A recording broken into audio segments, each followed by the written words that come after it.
भाई, ये अवार्ड मेरे लायक नहीं है। यार, पिक्चर दिस, स्टेज पे हूं, स्पॉटलाइट मेरी तरफ, हाथ में शाइनी अवार्ड। लोग तालियां बजा रहे हैं, पर अंदर से एक ही आवाज आ रही है, भाई तू ये अवार्ड लेके यहां क्या कर रहा है? ये फीलिंग, ये डाउट, यही है इंपोस्टर सिंड्रोम। मैं भी एक आर्टिस्ट हूं और मुझे भी ये फील हुआ है। कभी कभी लगता है कि मेरी सक्सेस फ्लूक थी और नेक्स्ट टाइम पकड़े जाऊंगा। पर सच ये है कि ये फीलिंग बहुत कॉमन है, स्पेशली सक्सेसफुल लोगों में। आगे हम ये एक्सप्लोर करेंगे कि आखिर ये इंपोस्टर सिंड्रोम क्या है और ये हाई अचीवर्स को क्यों अफेक्ट करता है। इंपोस्टर सिंड्रोम क्या है? ये एक साइकोलॉजिकल पैटर्न है जिसमें व्यक्ति अपनी अचीवमेंट्स को एक्सेप्ट नहीं कर पाता। हाई अचीवर्स को फ्रॉड क्यों लगते हैं? ये सवाल बहुत कॉमन है, खासकर उन लोगों के लिए जो अपने फील्ड में बहुत सक्सेसफुल हैं। इंपोस्टर सिंड्रोम एक ऐसी फीलिंग है जहां आपको अपनी सक्सेस पे बिलीव नहीं होता। आप सोचते हैं कि आपकी अचीवमेंट्स लक या किसी गलती का नतीजा हैं। आपको लगता है कि आपने जो कुछ भी अचीव किया है वो किस्मत से या किसी गलतफहमी से हुआ है और आप एक्चुअली उसके लायक नहीं हैं। ये फीलिंग बहुत ही डिसहार्टनिंग हो सकती है। हाई अचीवर्स जो आउटवर्डली कॉन्फिडेंट और सक्सेसफुल लगते हैं, वो भी इस फीलिंग का शिकार होते हैं। वो अंदर से बहुत इनसिक्योर महसूस करते हैं क्योंकि वो अपने आप को कॉन्स्टेंटली डाउट करते हैं और सोचते हैं कि वो कभी ना कभी एक्सपोज हो जाएंगे। उन्हें लगता है कि उनकी असली सच्चाई सबके सामने आ जाएगी। उन्हें लगता है कि वो दूसरों को बेवकूफ बना रहे हैं और उनकी असली औकात का किसी को पता नहीं है। ये सोच उन्हें और भी ज्यादा परेशान करती है। ये फीलिंग उनके कॉन्फिडेंस को कम करती है और एंजाइटी और स्ट्रेस बढ़ाती है। इंपोस्टर सिंड्रोम से निपटने के लिए अवेयरनेस और सेल्फ एक्सेप्टेंस बहुत जरूरी है। शारीरिक भाषा। चुपचाप भी तो बात होती है। बिना कुछ कहे भी हम बहुत कुछ कह सकते हैं। हम क्या बोलते हैं यह तो महत्वपूर्ण है, लेकिन हम कैसे बोलते हैं यह उससे भी अधिक महत्वपूर्ण है। हमारे शब्दों के साथ साथ हमारे इशारे और भाव भी बहुत मायने रखते हैं। शारीरिक भाषा यानी हमारे शरीर की हरकतें हमारे बारे में बहुत कुछ बता देती हैं। यह हमारे मन की स्थिति को दर्शाती हैं। हमारे भाव, इशारे और मुद्रा, यह सब हमारे अंदर के भावनाओं को प्रतिबिंबित करते हैं। यह हमारे मूड और भावनाओं को बयां करते हैं।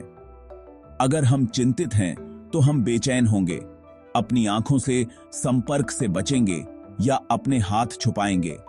यह सब हमारी चिंता को दर्शाते हैं। दूसरी तरफ, अगर हम आत्मविश्वासी हैं तो हम सीधे खड़े होंगे, आंखों से संपर्क बनाए रखेंगे और अपने हाथों को खुले तौर पर उपयोग करेंगे।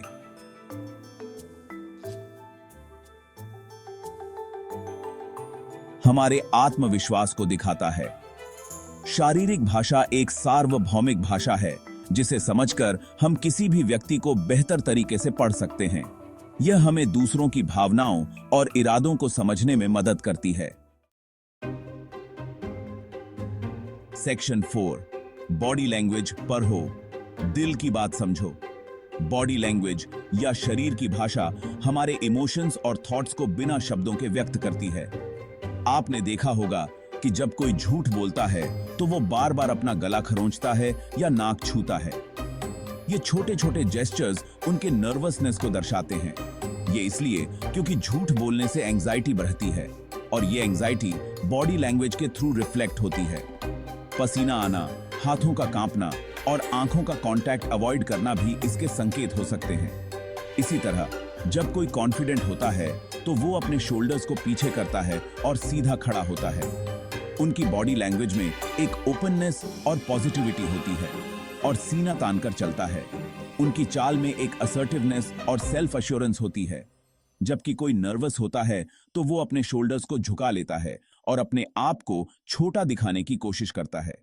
उनकी पोस्चर में एक इनसिक्योरिटी और हेजिटेशन झलकती है और अपने आप को छोटा दिखाने की कोशिश करता है। ये जेस्चर्स उन्हें दूसरों से बचाने की कोशिश का हिस्सा होते हैं। बॉडी लैंग्वेज पढ़ना कोई रॉकेट साइंस नहीं है। ये एक स्किल है जो प्रैक्टिस से बेहतर होती है। बस थोड़ी सी ऑब्जर्वेशन की जरूरत है। ध्यान से देखने पर आप बहुत कुछ समझ सकते हैं। अगर आप दूसरों की बॉडी लैंग्वेज को समझने की कोशिश करेंगे तो आप उन्हें बेहतर तरीके से समझ पाएंगे। इससे आपके कम्युनिकेशन स्किल्स भी इंप्रूव होंगे और आप लोगों के साथ बेहतर कनेक्ट कर पाएंगे। सेक्शन 5, आखिरी बात, कॉन्फिडेंस इज की। इंपोस्टर सिंड्रोम से लड़ने का सबसे बड़ा हथियार है कॉन्फिडेंस।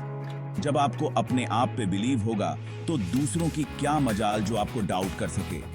अपनी स्किल्स पे काम करो, अपने आप को इंप्रूव करो और अपने आप को अप्रिशिएट करना सीखो। याद रखो, हर कोई परफेक्ट नहीं होता और गलतियां करना इंसान होने का हिस्सा है। तो अगली बार जब आपको लगे कि आप फ्रॉड हो तो अपने आप से पूछो, क्या सचमुच, या फिर ये इंपोस्टर सिंड्रोम आपके दिमाग के साथ खेल रहा है। अपने आप पे बिलीव करो क्योंकि आप उससे कहीं ज्यादा केपेबल हो जितना आप सोचते हो। लाइक, शेयर, कमेंट और सब्सक्राइब करें चैनल को।